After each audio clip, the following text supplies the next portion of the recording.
यारो राह गुजर को खबर न हो, जिब्रील पर बिछाएं तो पर को खबर न हो। कांटा मेरे जिगर से गमे रोजगार का, यूं खींच लीजिए कि जिगर को खबर न हो। आय हाय हाय सुभान अल्लाह। फरियाद उम्मती जो करे हाले जार में, आपकी हमारी बात करिए, फरियाद उम्मती जो करे हाले जार में, मुमकिन नहीं कि खैरे बशर को खबर न हो।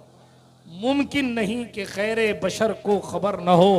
कहती थी ये बुराक से उसकी सुबक रवि, यूं जाइए कि गर्दे सफर को खबर न हो। सुभान अल्लाह। ऐसा घुमा दे उनकी विला में खुदा हमें, ऐसा घुमा दे उनकी विला में खुदा हमें, ढूंढा करें पर अपनी खबर को खबर न हो। सुभान अल्लाह। ढूंढा करें पर अपनी खबर को खबर न हो। फरमाते हैं ये दोनों हैं सरदारे दो जहां, फरमाते हैं ये दोनों हैं सरदारे दो जहां। ऐ मुर्तजा अतीको उमर को खबर न हो, ऐ शौक दिल ये सजदा अगर उनको रवा नहीं, अच्छा वो सजदा कीजिए कि सर को खबर न हो। उनके सिवा रजा कोई हामी नहीं जहां, गुजरा करे पिसर पे पिदर को खबर न हो। गुजरा करे पिसर पे पिदर को खबर न हो। अल्लाह जल्ल वाला का एहसान है कि उसने हमें और आपको इस पाकीज़ा और मुनासिब माहौल में इस मुबारक महफिल में बैठने की तौफीक रफ़ीक नसीब फरमाई है। अल्लाह रब्बुल इज़्ज़त दारुल उलूम रज़ाए मुस्तफ़ा को दिन 11वीं रात 12वीं तरक्की अता फरमाए और दारुल उलूम के मुआविनीन को, दारुल उलूम के मुतअल्लिमीन को, मुअल्लिमीन को, अराकीन को अल्लाह रब्बुल इज़्ज़त जल्ल वाला दुनिया और आखिरत की भलाइयाँ और सुकून ही सुकून अता फरमाए। बिरादराने मिल्लत इस्लामिया तालिबान उलूम नबविया तशरीफ फरमा है। जिन जिन लोगों ने हुजूर अलैहिस्सलातु वस्सलाम की ज़बान मुबारक से निकले हुए अल्लाह रब्बुल इज़्ज़त के कलाम को अपने सीने में महफूज किया है, अभी ये मुक़द्दस उलमा अपने हाथ से उनके सर पर ताज सजाएंगे और नूरानी फरिश्ते भी गवाही देंगे कि मुस्तफ़ा जान रहमत के नाम की सजी हुई महफिल में हुजूर अलैहिस्सलातु वस्सलाम के दीन का काम करने के लिए चंद और जवानों को जिम्मेदारियां सौंपी गई हैं। बिरादराने मिल्लत इस्लामिया, ये इदारे हमारे लिए हमारे दीन के किले हैं। कुरान मुक़द्दस हमारी ये तहफ़्फ़ुज़ कुरान कॉन्फ्रेंस है। ये उमूमी बात ये हो गई हमारे यहाँ कि हमारा राब्ता कलाम मजीद से बहुत कमज़ोर हो गया है, इसीलिए शायद पोस्टर में तहफ़्फ़ुज़ कुरान कहना पड़ा। बाकी खुदा जाने क्या हुआ क्या नहीं हुआ, लेकिन दोस्त कुरान की हिफाजत तो अल्लाह रब्बुल इज़्ज़त खुद फरमाता है और अल्लाह जल्ल वाला ने फरमाया व इन्ना लहू लहाफिज़ून। हाथ हुकूमतें बदलती रहेंगी, दौर बदलता रहेगा, फुसहा आते रहेंगे, बुलगा आते रहेंगे, अपनी अपनी जबान के माहिरीन आते रहेंगे, मगर कुरान का तकद्दुस न कल पामाल हुआ था, न आज पामाल हुआ है और न कयामत की सुबह तक पामाल हो सकता है। बल्कि जो लोग भी कलाम मजीद से लड़ने भिड़ने आए हैं उनका क्या हाल हुआ है, उनकी रुसवाइयां कैसी हुई हैं, उनकी जिल्लत का लेवल क्या हुआ है कि धोबी का कुत्ता न घर का न घाट का, न खुदा ही मिला न विसाले सनम, न इधर के रहे न उधर के रहे। उनके हाल अहवाल से भी आप हजरात बाखबर हैं। बिरादराने मिल्लत इस्लामिया, कसीर उलमाए किराम से मिंबर नूर शरीफ भरा हुआ, दाएं बाएं उधर देखिए मौलाना फैज अशरफी साहब बैठे हैं, इधर मौलाना दानिश साहब नवासा मुफ्ती आजम राजस्थान, मौलाना अफजल अशफाकी साहब बैठे जी है, दाएं बाएं आगे पीछे सारे समझदार लोगों का मजमा है और इन समझदार लोगों के मजमे में जाहिर बात है ये बात करना बड़ा आसान है कि अल्लाह के रसूल सल्लल्लाहु ताला अलैहि वसल्लम पर कुदरत ने अपनी जिस किताब को नाजिल फरमाया है कल्ब अतहरे मुस्तफ़ा पर, वो कलाम मजीद है, अल्लाह का कलाम है, अल्लाह की किताब है। कहने को तो दुनिया में बेशुमार किताबें हैं, कहने को तो दुनिया में बहुत किताबें हैं, बहुत सारी किताबें आपको ऐसी भी देखने को मिलेगी जो बज़ाहिर कुरान करीम से ज़ख़ीम मालूम होंगी। बड़ी अदब किताबें, बड़ी बेहतरीन बेहतरीन किताबें, अलग अलग टॉपिक पर लिखी गई किताबें, अलग अलग मज़ामीन से मुरस्सा किताबें इस रूए ज़मीन पर, अल्लाह अकबर, आज के दौर में किताबों की कोई कमी नहीं है। हर मजहब की कमोबेश लाइब्रेरी किताबों से भरी हुई है, कुतुब खाने आबाद हैं और बुक डिपो से कईयों का घर चल रहा है, इसलिए कि किताबें ही इतनी ज्यादा हैं, किताबें ही इतनी ज्यादा हैं कि लिखने वालों की कमी नहीं, पढ़ने वालों की कमी हो सकती है लेकिन लिखने वालों की कमी नहीं। मगर एक बात याद रखिएगा, सारी किताबें एक तरफ हैं, बेशक अल्लाह की किताब एक तरफ है। बेशक, सुभान अल्लाह, माशाअल्लाह। ये कहने को सिर्फ किताब है, वरना अपने आप में सरापा ईमान है। जी बेशक ये बेशक, कहने को सिर्फ किताब है, पूरे इस्लाम का संविधान है। ये कहने को सिर्फ किताब है, मगर इस मुकद्दस किताब में पुराने नबियों का तज़किरा भी है, तबाह कर दी गई कौमों के हालात भी है, कामयाबी की मंजिल पर पहुंचने वाले लोगों के हवाले से और तज़किरे भी है। जी जी बेशक, खुदा की इबादत का तरीका भी बताया गया है, पड़ोसियों से मोहब्बत मुसलमान कैसे करता है उसके इशारे भी दिए गए। बेशक रसूल गिरामी वकार सल्लल्लाहु ताला अलैहि वसल्लम की मुकद्दस ज़बान पाक से निकली हुई ये किताब कलाम खुदा का, ज़बान मुस्तफ़ा की। बेशक, जो लोग अरबी जानते थे उन लोगों ने भी इसकी फसाहत व बलागत का मुकाबला नहीं किया, जी जी बेशक, तो जिनको उर्दू भी नहीं आती वो कलाम मजीद के बारे में क्या तबसरा कर पाए। जी जी जी बेशक, जिस कलाम मजीद की अजमत के सामने, भाई तलबा भी तवज्जो से सुने, मुझे मालूम है आप सब पढ़े लिखे लोग हैं, अब आप जितनी आ रही होती उतनी भी सब्र कर रहे, मुझे मालूम है सब पढ़े लिखे, मगर आप सब आइडियल हैं। वो उधर वाले इधर देखते, उधर वाले इधर देखते, कौन आया कौन गया, कौन चढ़ा कौन उतरा, ये भी एक अलमिया है। हालांकि इधर वालों को भी सिर्फ इधर देखना चाहिए, लेकिन करें क्या, जहां देखना है वहां देखते नहीं है, और जहां देखने की हाजत नहीं वहां देखते हैं। कुरान ने कहा वफी अनफुसिकुम अफला तुबसिरून, जी बेशक, सुभान अल्लाह। अगर यही देख लेते तो आज ये हाल ना होता जो आज हाल है। वो जमाने में मुअज़्ज़ज़ से मुसलमान होकर और हम खार हुए तारिके कुरान, हम खार हुए जलील हुए तारिके कुरान। क्यों? हमने कुरान को सिर्फ किताब समझा, चूमा घर के ऊपर रख दिया, साहब ऊपर वाली अलमारी में, सबसे ऊपर अलमारी में रखना, ये कलाम पाक है। अच्छा सुभान अल्लाह, घर की सफाई होती रही, रोजाना बाथरूम तक साफ किए जाते रहे, किचन और बेडरूम को रोजाना चमकाया जाता रहा, मगर अल्लाह की किताब की जुज़दान पर गर्द जमी रही। अल्लाह के किताब की इतनी बेहुरमतियां करने वाली कौम दरगाहों की चौखटों पर जाकर मुरादें मानना तो उन्हें याद रहा, मगर वो कब्र वाले की जिंदगी और कब्र वाले की अजमत इसलिए थी कि उसने कलाम मजीद से प्यार किया था, उस कलाम मजीद की मोहब्बत मेरी कौम के दिल से निकल गई। बेशक बेशक बेशक, आज लोग डॉक्टर बनना पसंद कर रहे हैं, छोड़िए ये भी पसंद नहीं कर रहे, लोग अय्याश बनना पसंद कर रहे हैं, मटर गश्त बनना पसंद कर रहे हैं, रात के घंटे घंटे। मेरी कौम का जवान एंड्रॉइड और आईफोन को तो दे सकता है, मगर 5 मिनट भी सही कलाम मजीद पढ़ने के लिए फिक्रमंद भी नहीं होता। आप कुरान नहीं पढ़ेंगे तो राहुल गांधी कुरान पढ़ेगा, आप कुरान नहीं पढ़ेंगे तो केजरीवाल कुरान पढ़ेगा, आप कुरान नहीं पढ़ेंगे तो राजनाथ सिंह कुरान पढ़ेंगे।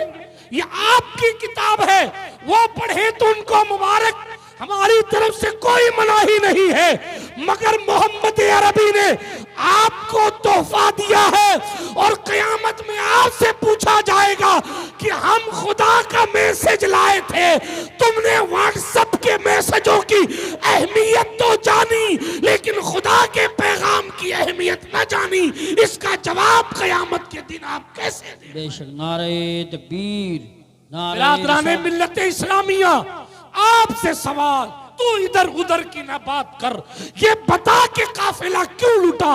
मुझे रहजनों की खबर नहीं, तेरी रहबरी से सवाल है। सवाल ये है कि कलाम मजीद को अल्लाह के रसूल का सबसे बड़ा मोजिजा मानने वाली कौम को कुरान पढ़ना क्यों नहीं आता? बेशक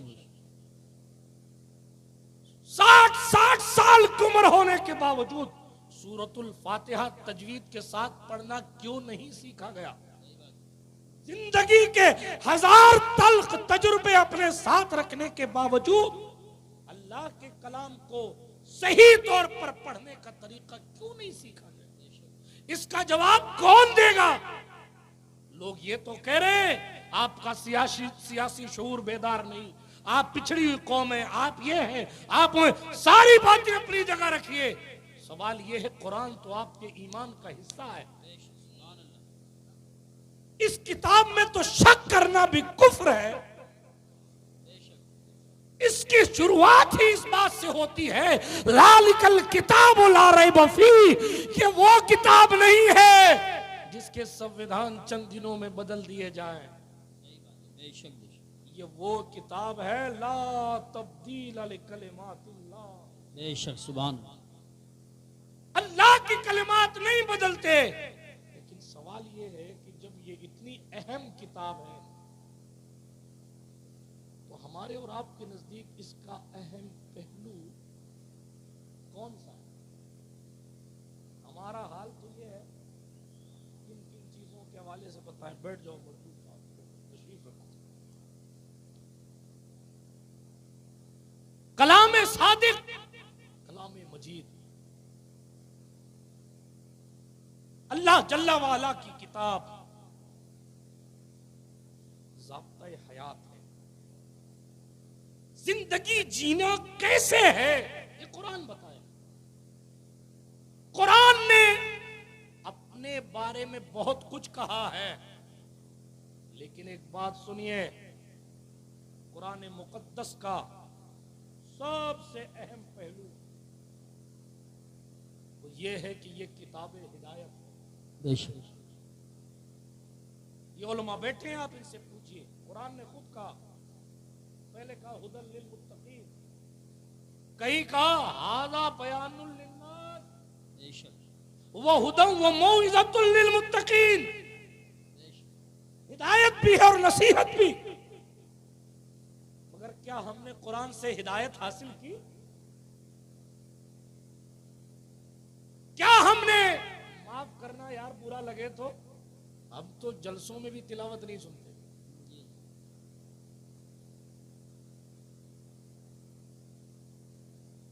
हम तो रमजान शरीफ में 26 मिनट वाली तरावी तलाश करते हैं। कुरान शरीफ से नहीं पढ़ेंगे, मेरे पांव दुखते हैं। और में सोटे पड़ेंगे तब दुखेगा, तब पता चलेगा क्या दुख रहा था और क्या नहीं दुख रहा था। इतनी बीमारियां हालात ने हम पर मुसल्लत कर दी है, उसके बावजूद भी हम उसकी शिफा तलाश नहीं कर रहे। इतनी मुसीबतें हमारे सर पर हैं, दुश्मनाने दीन ने जीना दूबर कर रखा है, बोलना चलना दूबर कर रखा है। पूरी दुनिया के अलग अलग मुल्कों के अलग अलग हालात हैं, लेकिन हमारी कंडीशन ये है, हम कल भी रात में इंटरनेट पर बैठकर घंटे गुजार रहे थे, आज भी गुजार रहे हैं। हम कल भी शादियों में नाच रहे थे, आज भी नाच रहे। कल भी हमारा यह मामूल था कि लोडू खेलने के लिए और क्रिकेट का टूर्नामेंट कराने के लिए हमारे पास बहुत टाइम था, आज भी बहुत है। अगर हमारे पास वक्त नहीं है तो कुरान से हिदायत लेने का वक्त। जी बेशक।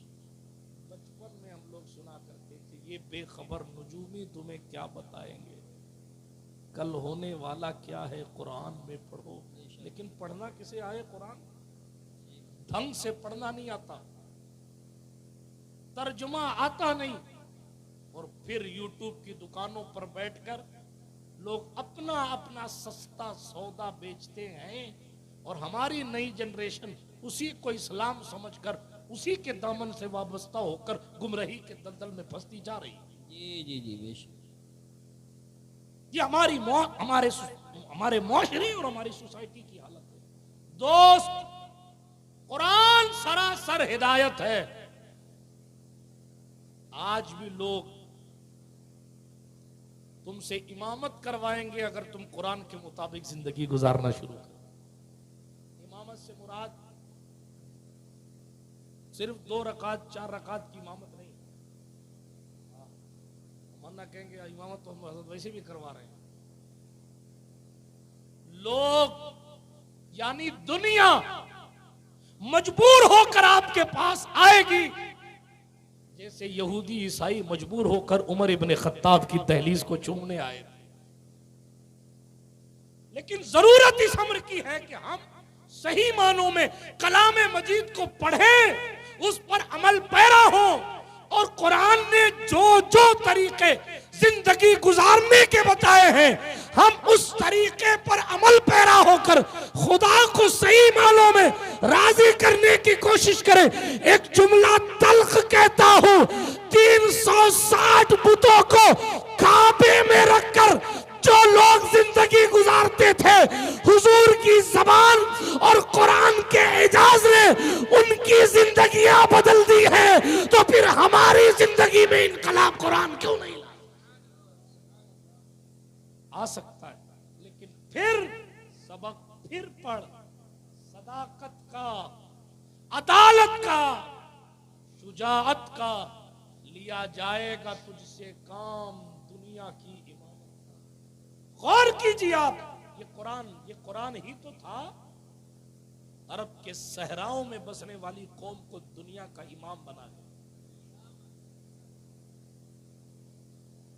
जिनके बद्दू होने पर तारीख मुत्तफिक है, इल्लाबाज उन गांव के लोगों के सामने ईरान की हुकूमतें जहाबानी के तरीके सीखने आ रही थी। ये कौन सी चीज थी? इसलिए गुफ्तगू का आगाज यहीं से तहफ्फुज़ कुरान कॉन्फ्रेंस है कि इसकी हिफाजत का आपने और हमने तो जिम्मा नहीं लिया, लेकिन खिदमत का जिम्मा हमारा और आपका है। तो हमारे और आपके अपने तौर पर ये गांठ बांधकर यहां से उठे अपने दिल में कि थोड़ी देर ही सही कुरान मुकद्दस सही पढ़ने सीखने इंशाअल्लाह अपने इमाम साहब के पास जाएंगे। बोलो इंशाअल्लाह, जोर से बोलो इंशाअल्लाह। अगर नहीं सीखोगे ना यहाँ ठीक है इंशाअल्लाह, कहा नहीं कहा। तलबुल इल्म फरीदतुन अला कुल्ली मुस्लिम व मुस्लिमा, इल्म दीन का तलब करना हर मुसलमान मर्द पर भी फर्ज है और औरत पर भी फर्ज है। आज ये समझें कि हम लंगर खा के और शाह विलायत के चादर चढ़ा के फ्री होके चले जाएंगे और खुदा कुछ पूछेगा नहीं, गलत फहमी है। माफ कीजिएगा जुमले अगर सख्त लगे, ना मैं चादर का मुखालिफ हूँ ना मैं गागर का मुखालिफ हूँ। हम लोग चादर चढ़ाने पर मुनाजा करने वाले लोग हैं, लेकिन इसका माना ये थोड़ी है नमाजें छोड़ छोड़ कर लंगर पे लंगर टिकाए जा रहे हैं और नमाजों का पता नहीं है। पीर साहब की जूतियों का इतना एहतराम है कि साहब अपने सर पर सजा के रखा हुआ और अल्लाह के कलाम की ये हैसियत बना रखी है कि खाली कसम खानी होती है तो कुरान उठा के लाते हैं। अपने धड़कते दिल पर हाथ रखकर खुद से पूछिए। अभी तक मैंने कोई किस्सा नहीं सुनाया, सिर्फ बात कर रहा हूं आपसे।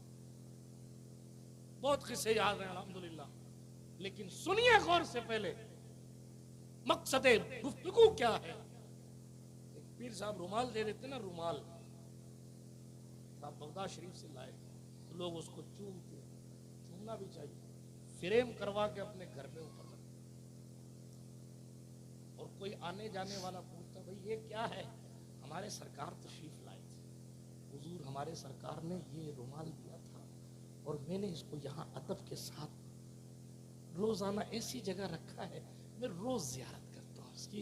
बड़ा करम है, बड़ा करम है सरकार का कि खूब बरकती मिलती।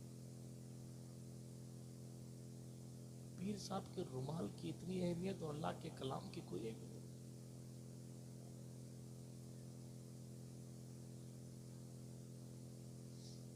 शाही विलायत के आस्थाने की चादर आए तो लोग बेवजू नहीं छूते हैं कि साहब वो हो अल्लाह वाले की चौखट की चादर है, गरीब नवाज के यहाँ की चादर है, गौस पाक के यहाँ की चादर का टुकड़ा है।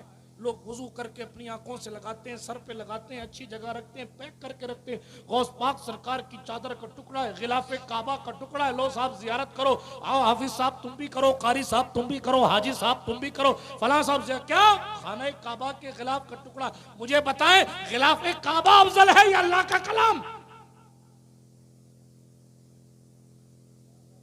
कलामुल्लाह के साथ ये हम किस कदर जुल्म कर रहे हैं, हमें कब समझ में आएगी? आपकी फिक्र के मुताबिक बताऊं, जिन सूरतों की गिनतियां निकाल कर तावीज पर लिख दी जाएं तो सूरतों की गिनतियों से अल्लाह तबारक व तआला शिफा अता फरमा देता है। तावीज में और क्या लिखा जाता है? ये सूरह फातिहा का नक्शा है, ये फला का नक्शा है, ये फला का नक्शा है। लोगों ने मेहनत करके सूरत की गिनतियां निकाल के जोड़ घटा के तावीज सेट किए हैं। हमारे बुजुर्गों की ये मेहनत थी, ये इल्मुल आदात की उनकी माहिरियत थी। लेकिन अर्ज क्या कर रहा हूं, जब सूरतों की गिनती निकालने पर कितनी शिफा है तो सूरत पढ़ने पर कितना फायदा हो। लेकिन सिर्फ सुभान अल्लाह कहकर बात खत्म नहीं हो जाती। मैंने भी जो गुजारिश की फिर करता हूं, जितने मेरे जवान बैठे, जितने बुजुर्ग बैठे, ये अपने दिल में तहैया करें, हमको जब वक्त मिलेगा, जब भी काम पे जाते हैं, खेत में जाते हैं, फला जाते हैं, फला जगह जाते हैं, मुरादाबाद जाते हैं, दिल्ली जाते हैं, कहीं भी जाते हो, जब भी दिन में जो वक्त मिलेगा अपने इमाम साहब मुअज्जिन साहब से राब्ता करके कम से कम आधा घंटा या 1 घंटा कुरान पढ़ना सीखेंगे इंशाअल्लाह।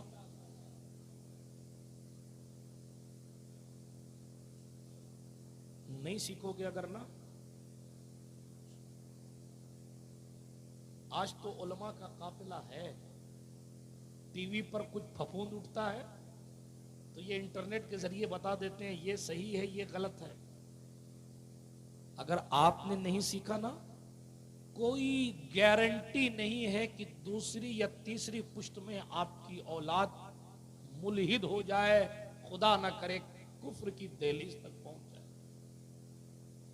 क्यों? कि आप नहीं सीखेंगे तो अपनी औलाद को नहीं बताएंगे। नस्लन बादा नस्लिन अकीदे कमजोर होते जाएंगे, बुनियादें ढहती जाएंगी, और जिस दिन बुनियाद जर्जर हो जाएगी उस दिन ये अकीदे की बिल्डिंग खटाक से गिर जाएगी। इसलिए मैं इस्लामी रिश्ते की बहनों से भी कहूंगा, कुरान पढ़ो। ये हाजरियां बहुत खाली तुमने, कदम कदम पर रस्मों को बहुत उजागर कर लिया। कलाम मजीद पढ़ो, ये कलाम बड़ी बरकत वाली किताब है, और जो लोग कलामुल्लाह पढ़ रहे हैं उनकी खिदमत करो। क्या करो? जोर से बोलो। खिदमत के मामले में चुप हो जाते। मौलाना साहब 5 रुपए कमा नहीं ले हुए हमसे, ये कंडीशन। जी जी बेशक। डीजे में खर्चा हो रहा है, नाच में खर्चा हो रहा है, पटाखे फोड़े जा रहे हैं, किन किन खर्चों है, बर्थडे मनाया जा रहा है, लोन ले लेके शादियां करी जा रही हैं। जी जी वो सब ठीक है। मौलाना की तनख्वाह 1 साल में 1000 रुपए बढ़नी नहीं चाहिए। हरगिज़ बढ़ जाएगी तो गड़बड़ हो जाएगा, हमारी सदारत चली जाएगी। लोगों ने करोड़ रुपया खर्च कर दिया अपने मौलवियों के